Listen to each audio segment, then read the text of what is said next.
Meus irmãos, que a graça e a paz, o favor de Deus alcance você de uma maneira poderosa no nome do Senhor Jesus. Estamos chegando e apresentaremos para você em instantes o conteúdo da lição de Escola Bíblica Dominical, um tempo de aprendizado da Palavra de Deus e com certeza para o crescimento espiritual da sua vida e também da sua família e da sua igreja, enfim.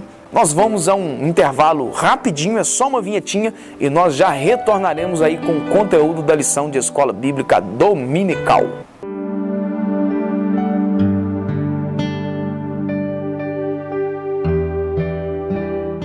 Continuando o programa Novo Alvorecer de hoje para a lição de número 2, que estaremos estudando neste próximo domingo, dia 9 de abril, a partir das 8 da manhã, em todas as Assembleias de Deus, em Caratinga e no Brasil. Comigo aqui no estúdio hoje, pastor Adriano Valadares. Deus te abençoe, pastor. Amém, meu querido. Bem-vindo mais uma vez. O tema da nossa lição de hoje é Abel, exemplo de caráter que agrada a Deus.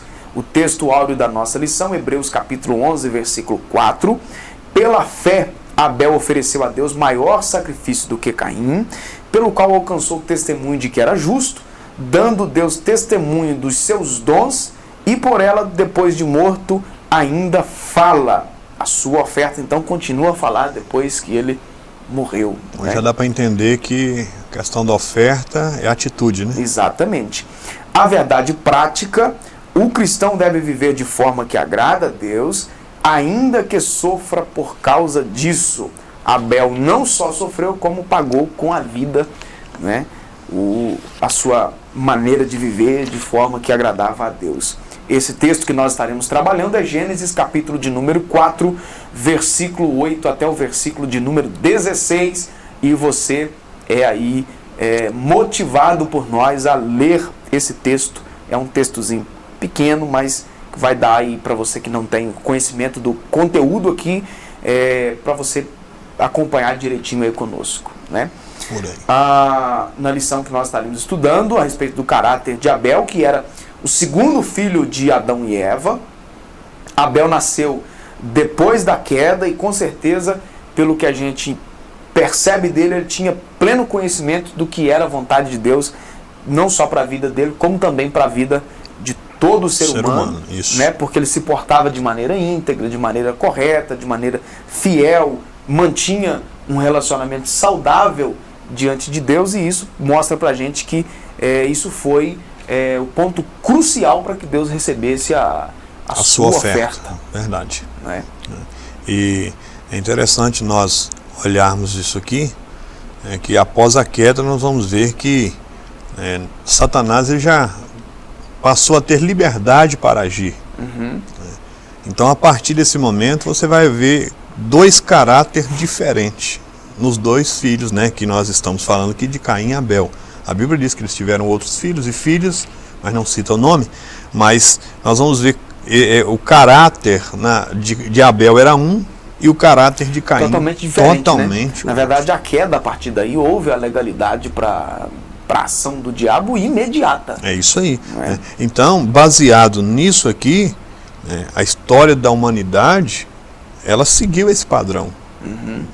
Passou-se anos, séculos, décadas, milênios, e você vai ver que existe, o padrão ainda é o mesmo. Existe aquela parte, né, da humanidade que ainda se preocupa com as coisas de Deus, uhum, quer Deus, procura se aproximar de Deus, mas de contrapartida você vai ver também uma parte, né, da humanidade, né, do ser humano, que já opta pelo lado negro da força, né? O lado da escuridão, né?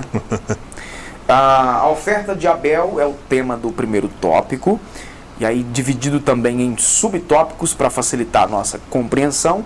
O primeiro subtópico, uma oferta agradável a Deus. O autor cita que Deus não atenta para o valor da oferta, mas para o coração do ofertante. Sua real intenção. Aqui não tem nada a ver com esse sentido de que Deus só quer o coração. Até que ultimamente não tem sido tão pregado isso, mas já passamos uma fase que era dito isso demais, né? Meu Deus. A questão aqui não é que Deus só quer o coração, mas aqui está falando da intenção Sim. Né? Qual que é a intenção ao oferecer aquela oferta? A oferta de Abel foi aceita pelo Senhor porque a sua intenção era sincera e o coração dele estava cheio de amor. Isso aí. Lembrando, pastor Adilson, que às vezes as pessoas ouvem, né, essa questão de oferta, só que isso aqui é bem amplo. Não está voltado unicamente para a área financeira. Essa questão de oferta aqui, ela nos abre um leque muito grande, né?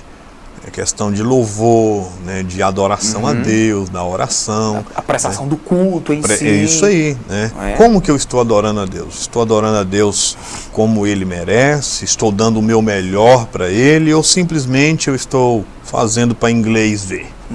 Deus conhece. Esse é um ponto crucial, porque o que muito é entendido às vezes é que a ideia da oferta é isso aí, é vida financeira e tal, que você vai tirar uma parte da sua finança e vai tem a ver depositar também no gasofilácio. Só que não é só não isso, é né? Só isso. A questão do culto aí, que deve ser oferecido a Deus, o melhor, em que sentido? O melhor da sua oferta financeira. Isso aí. O melhor do seu louvor, o melhor na sua atenção, Isso. O melhor na sua reverência, o tempo, não é? No seu tempo. Você já percebeu que hoje, assim, pela correria geral do que nós vivemos hoje na sociedade, se a gente não policiar o nosso tempo, não colocar isso como prioridade, a gente deixa para se aprontar para vir ao culto. Isso eu digo mais principalmente aí aos domingos, onde a maioria de nós estamos de folga, né? O meio de semana talvez seja um pouquinho mais complicado de colocar isso em prática, principalmente para a gente que está na cidade, mas as pessoas muitas vezes deixam para se aprontar, para arrumar, para tomar banho, para trocar de roupa. Última hora. Exatamente, às vezes uma família numerosa e arruma, se apronta assim, se ajeita tudo para vir na igreja, tudo em cima da hora. E chega, eu já... A adrenalina lá em cima. Cansei de ver crente chegando na igreja 8 horas da noite, no meio do culto. Será que está oferecendo o melhor do seu tempo para Deus? Não é?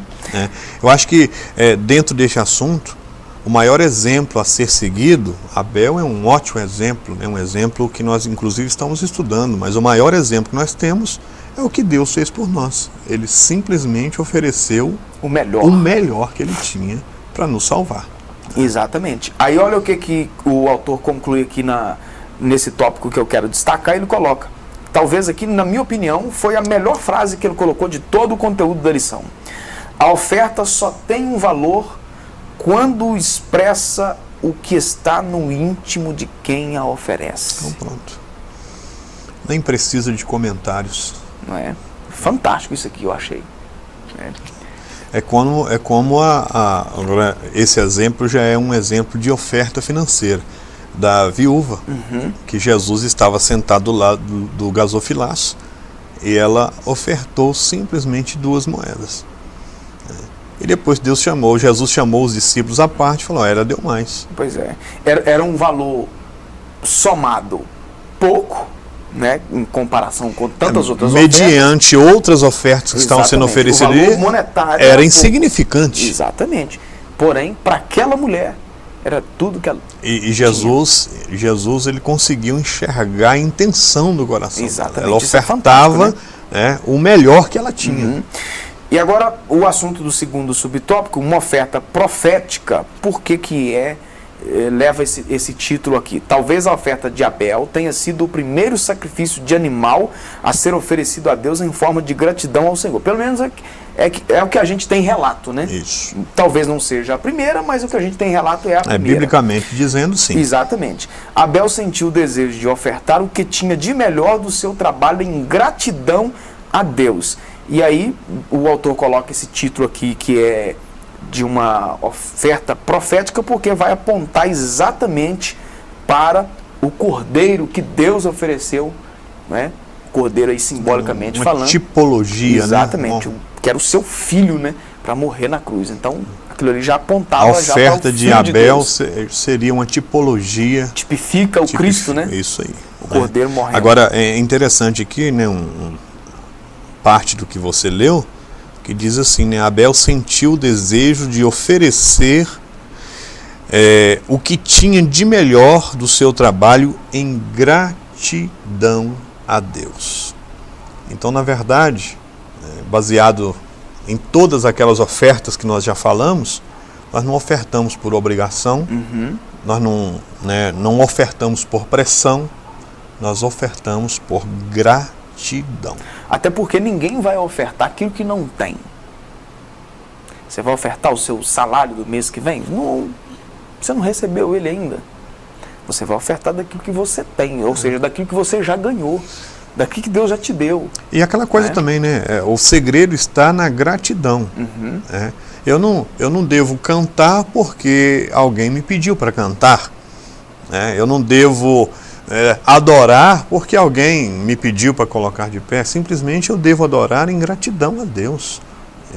E o Senhor, Ele sabe exatamente quando nós estamos fazendo isso. E nem ser feito de uma forma religiosa, né, pastor? A questão da religiosidade é um outro problema seríssimo. Eu oferto, eu dizimo, eu estou na igreja, eu vou ao culto hoje, simplesmente porque tem um dia marcado, simplesmente porque eu tenho que dizimar, porque eu tenho que ofertar. Você não tem que fazer nada. São protocolos que já deveriam ter sido quebrados há muito tempo. Porque, infelizmente, há pessoas que pensam dessa forma. E voltando aqui à questão da oferta financeira, eu tenho que ofertar porque... Não, eu tenho que ofertar em gratidão a Deus. Ele que me abriu as portas, me deu saúde para trabalhar, me deu um emprego para eu trabalhar. Então, nós devotamos a Deus a nossa gratidão através da oferta, do louvor, da adoração, do culto prestado e assim em diante. Tá certo. Vamos aí então ao terceiro subtópico. Uma oferta valiosa, nós já falamos que ele deu o melhor. E aí nós temos o texto de Hebreus 11:4, que foi o texto que nós já lemos o texto áudio da nossa lição, mas eu vou repeti-lo aqui.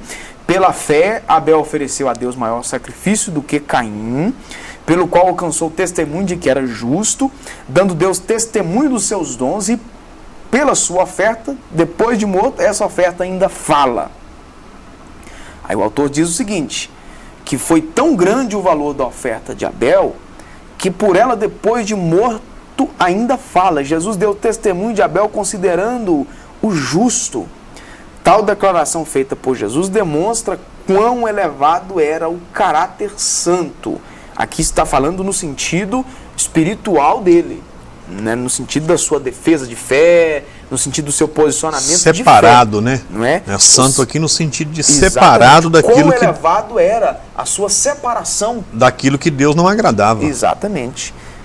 Coisa que o irmão dele já não conseguiu fazer essa separação. Exatamente, ele já era totalmente inserido no contexto que não agradava a Deus. Aí a gente vai ver muitas suposições a respeito dessa oferta de Caim, que Caim ofereceu uma oferta de cereal, que Caim ofereceu fruto podre. A Bíblia não fala nada disso. O problema não estava no que ele ofereceu. Isso aí. O problema estava nele. O caráter dele. Exatamente, o seu caráter que era deformado. Até porque essa questão da oferta de cereais, mais à frente Deus vai instituir a oferta de cereal. Isso aí. E aí, se Deus instituiu a oferta de cereal, não havia razão porque ele rejeitaram. E na verdade essa oferta instituída na época de Moisés, de cereais, era uma oferta de gratidão. Então por que Deus não aceitaria a gratidão dele? Não é verdade? Não é? Então o problema ali não era a oferta em si, não era o que ele estava oferecendo. A semelhança disso nós podemos contextualizar. Seria basicamente fazer tudo ao contrário daquilo que nós já falamos. Ofertar ou dizimar por obrigação, só para os outros verem que está fazendo.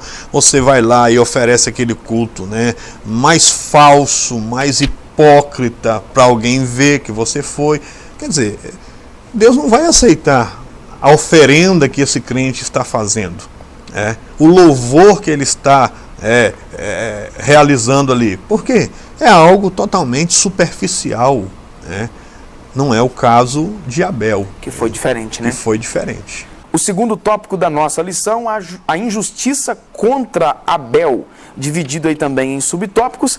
Abel era um homem justo, pastor Adriano, é o título que o autor vai dar aí a esse subtópico, e diz que Abel representa a parte da humanidade que se volta para Deus e é formada de homens justos. Caim representa a parte má da humanidade que dá as costas para Deus e busca os seus próprios interesses. Abel era justo e morreu injustamente por permissão de Deus. Aquilo que o senhor já tinha adiantado aí no tópico anterior, não é? A respeito das escolhas e do posicionamento tanto de um quanto do outro, né? Nós vamos ver aí, né, inserido na Bíblia pela primeira vez, nesse sentido, né, Abel... A figura de Abel e Caim. Né? Uhum. Mas a partir desse momento você vai ver que a humanidade seguiu esse padrão aí. Exatamente, a gente vai ver isso logo após também, ali no Gênesis mesmo, logo após esse mesmo acontecimento ali, a turma de Noé com a outra turma que fica do lado de fora da arca. A gente vai ver isso aí. Aí você vai ver constantemente, né? Aí vem a questão do dilúvio, daí a pouco você já vê no capítulo 11 novamente, capítulo 6 é o dilúvio. Uhum. Aí você já vai ver a situação logo após o dilúvio na questão de Nimrod. Uhum. Torre de Babel, já estava na mesma situação. Uhum. E aí você vai ver, né, no contexto bíblico do Antigo Testamento, a história se repetindo. Toda se deslancha nisso aí, né? A gente vê no contexto ali mesmo, tem Abraão, né? Exatamente. Você vai ver os povos pagãos. Exatamente. Né? Você vai ver Ló e Sodoma. E, aí e por aí vai. E você vai chegando a história de Israel, depois Israel como nação, dentro da terra, você já vai ver a história de povos que seguiam essa linha perversa de pecado. E aí isso chega até o Novo Testamento. Jesus veio e a situação era exatamente a mesma. Existiam pessoas sinceras, como era o caso, por exemplo, de Zacarias, Isabel, como era o caso de Maria, de José. Eram pessoas íntegras, mas diante de uma sociedade totalmente perversa e corrompida. E Jesus não refrescou para essa turma, né? Há quem acha que Jesus ficava lá, tranquilo. É lógico que Jesus era um pacifista. Sim. Não é? Mas há quem acha que Jesus ficava lá só de boa, lá tranquilo. Ele sabia e convivia muito bem, harmoniosamente, com as diversidades. Jesus pegava pesado com essa turma, com o grupo dos religiosos, com o grupo dos pecadores. Começou ele anunciava com João, a palavra. Né? Começou exatamente. Com João já não aliviou para eles, não né? Chegou a chamar de raça de víbora. Olha, né? Vocês não passam de cobra, né? Vocês deveriam se arrepender. Então esse era o contexto, né? O contexto em que Jesus chegou. E você vai ver no Novo Testamento que segue o mesmo padrão. Você vai ver que alguém abraçou o Evangelho e alguém recusou. E você vai ver que alguém rejeitou o Evangelho. Pois é, aí pegando aí esse exemplo de Jesus, que é o mentor da igreja, nós como igreja, nós temos feito isso. Eu li uma frase essa semana, me parece que é do Spurgeon. Ele disse o seguinte, que a igreja verdadeira, ela não é como caramelo. A igreja verdadeira, ela tem que ser como sal, em que o ímpio tem vontade de cuspir-la fora e não de engolir. Isso aí. E na verdade, fica a pergunta, é isso que a igreja, sem aqui pregar placa denominacional, é isso que a igreja tem sido? E fica aí, né, a interrogação também no sentido, qual tem sido o nosso caráter hoje com relação a nossa devoção a Deus? O que nós temos feito, né, para que o Senhor se agrade de nós? Qual que é o nível de sinceridade? Como se agradou de Abel. Isso é muito sério, né? Sério. O segundo subtópico aí do segundo tópico, quem tem a lição fica fácil para acompanhar essas expressões aí, mas é para ficar... Às vezes fica assim um pouquinho, né? Tópico, subtópico, mas as nossas lições são divididas em divididas. Tópico e subtópicos. Para facilitar um pouquinho aí o acompanhamento. E só dando uma dica aí para quem está em casa nos acompanhando, normalmente você encontra na internet, mesmo você que não tem a revista no papel, você encontra na internet em alguns sites. O pessoal escaneia a lição lá, coloca em PDF, não é? Aí fica fácil, de repente, tem gente que acompanha a gente aí, sempre a gente encontra pessoas na na rua que diz, não é? Estou assistindo lá, tem Tem uns que falam, estou assistindo o debate lá de vocês, não sei o que e tal. Na verdade, aqui é um estudo bíblico mesmo que a gente faz aqui. Você pode pegar, fica mais fácil para você acompanhar. Não é? E aí Abel é o primeiro mártir. Abel foi o primeiro pastor de ovelhas, o primeiro a oferecer sacrifício de animais, o primeiro homem justo e também o primeiro mártir. Sua morte foi a primeira em consequência do pecado de seus pais. O primeiro homem a ser morto por seu irmão. Foi o primeiro a entrar para a galeria dos mártires por causa da sua fé e também o primeiro a ter o nome registrado na galeria dos heróis da fé, como é conhecido o texto de Hebreus, capítulo de número 11. Né? Então foi o primeiro aí de tantas coisas. Essa questão aqui é interessante, né? Porque geralmente, às vezes, as pessoas acham que o primeiro mártir foi Estevão, né? Uhum. Estevão foi o primeiro mártir da igreja. Uhum. Mas com relação à fé, Abel foi o primeiro. E teve tantos outros, né? Sim. Tantos outros no Antigo Testamento. Os profetas, a maioria. Os profetas, né? A maioria. Tantos outros. Né? Então, foi o primeiro aí da sua vida por causa da sua fé. E aí, para finalizar esse tópico, onde o autor vai falar sobre o sangue de Abel, quando Caim o assassinou, enterrou seu irmão para esconder o seu crime. E aí tem um texto de Marcos, capítulo 4, versículo 22, quando a gente cita ou lê esse texto aqui, as pernas tremem, porque Jesus disse o seguinte: porque nada há encoberto que não haja de ser manifesto, e nada se faz para ficar oculto, mas para ser descoberto. É isso aí.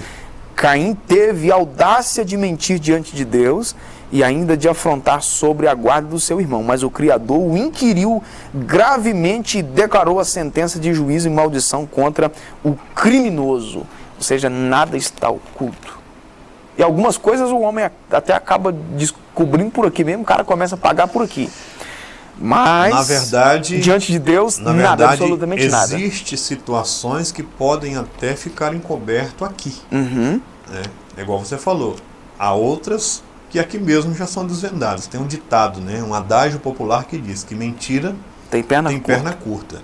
Já no sentido de que uma hora ou outra ela pode ser desvendada e ser descoberta. Agora, pode ser que exista coisas que não se descubra aqui. E na mente de alguém pode falar, pô, ficou impune, acabou, ficou nada. Vai chegar a hora. Vai chegar não. Existe, né, um advento chamado juízo final. Que a Bíblia diz que todos os homens ímpios, que pecaram, que desobedeceram, que não quiseram a Deus, de pecado, o caso de, igual Caim pecou, tem aqui um finalzinho que diz que ele assassinou seu irmão sem dar chance de Abel se defender. Ele até coloca aqui, hoje o crime de Caim seria o seguinte: homicídio qualificado com dolo por motivo torpe. Aí. Então, por exemplo, alguém que pratica uma injustiça no oculto pode até se passar, né, diante da justiça humana, mas pode ter certeza que ele vai comparecer diante da justiça divina, diante de Deus, e vai prestar conta. Tá e certo. Aí cumpre essa palavra de Jesus, né? Aí virá à tona, vai tudo se manifestar, aquilo que ficou escondido, o que estava escondido. Verdade. E agora para o terceiro tópico da nossa lição, um homem que agradou a Deus. Esse que nós estamos falando é Abel. Abel soube agradar a Deus, né? Viveu de maneira onde o seu caráter irrepreensível, né? Soube agradar a Deus na sua oferta, na sua maneira de perseverar, na sua maneira de se apresentar diante de Deus e de não negar a sua fé. Na verdade, pastor Adilson, eu tenho batido bastante nessa tecla, né? E não no sentido de querer se aparecer, de orgulho, de soberba, nada disso, mas eu tenho para mim que essa nossa passagem, né, pela terra, nós temos que deixar um legado. Uhum. Que legado que eu estarei deixando? Que legado você estará deixando? Né? Abel deixou um legado. Ele morreu, mas o legado ficou. E baseado no quê? Na convicção da nossa fé. No tipo de oferta que nós oferecemos a Deus. Porque isso vai fazer toda a diferença. Vai fazer toda a diferença. Porque se nós fizermos como muitos têm feito, vamos passar desapercebido como muitos têm passado. Então vamos aproveitar. Moisés, no Salmo de número 90, ele diz, no capítulo, versículo 12, ou a estrofe de número 12, Senhor, ensina-me a contar os meus dias, de maneira que eu possa alcançar um coração sábio. Então que nós possamos aproveitar os dias que o Senhor está nos dando aqui e marcar, nos preocupar, como Abel se preocupou, com coisas boas, fazer para Deus um melhor e deixar um legado aí para a posteridade. Uma das coisas que ele fez de legal é o que o autor destaca aí no segundo tópico, quando ele buscou a Deus. O relato bíblico diz que Abel buscou a Deus com mais afinco e com amor, e entendeu que o seu sacrifício deveria ser do melhor que possuía. Então, ou seja, um caráter que ele não era digno de ser repreendido de fato. O que me chama a atenção aqui é que ele chegou a essa conclusão. Não, o que eu preciso de fazer, eu preciso de fazer o melhor. Olha para você ver. Ele deveria oferecer o melhor que ele possuía. Ele chegou a essa conclusão. Então que isso possa nos ensinar algo através dessa lição. Que nós possamos também, através dos benefícios que Deus tem nos concedido, chegar a essa conclusão. Que o que nós temos que fazer para Deus é o melhor. Exatamente. Ao contrário disso, Caim agradou ao diabo. Também, Agradou também, só que agora não foi a Deus, Seu caráter, no caso o caráter de Caim, foi deformado porque ele deu lugar a Satanás. Encheu-se de inveja quando percebeu que Deus aceitou o sacrifício do seu irmão e não o seu. A ira, por sua vez, é um sentimento carnal que transforma em ódio, agressão e crime, ou seja, ele irou-se. Ele ficou nervoso só de ver que Deus não recebeu o sacrifício dele e recebeu do seu irmão. Que coisa terrível isso, não é? Inveja. É a torcida, agora, ao nível de lugar que esse moço deu ao inimigo. Porque ele estava lidando com coisas que ele estava ali para apresentar para Deus. A princípio, tudo ia normal. Quando Caim apresenta, quando Abel apresenta, o que eles acharam necessário. A diferença vai surgir quando Deus recebe o de Abel e não recebe o de Caim. E quando Caim percebe isso, ele fica nervoso. Poxa, ele não estava ali para apresentar alguma coisa para Deus. E diante daquilo que era de Deus, ele se ira. Na verdade, simplesmente ele deixou transparecer o que já tinha no coração dele. Exatamente. Aquilo ali não foi um sentimento de momento. Já existia. Por que Deus não recebeu? Porque aquilo já estava implantado no coração dele. Só foi necessário um episódio. O episódio de Deus não receber a sua oferta, ele mostrou o que ele tinha. Que Deus guarde o nosso coração, tenha misericórdia de nós, não é verdade? Isso aí. Deus possa nos guardar e nos ajudar, mesmo em meio a essa miséria da qual estamos vivendo, no século XXI, possamos manter um caráter diferenciado de gratidão, de louvor a Deus. E Ele vai continuar cuidando de nós. Isso aí, tá certo. Pastor, obrigado mais uma vez. Deus te abençoe. Bem. Tá certo? Você de casa, nossa gratidão. Obrigado pelo seu carinho. Obrigado por nos prestigiar mais uma vez. Deus abençoe você e também a sua casa no nome do Senhor Jesus.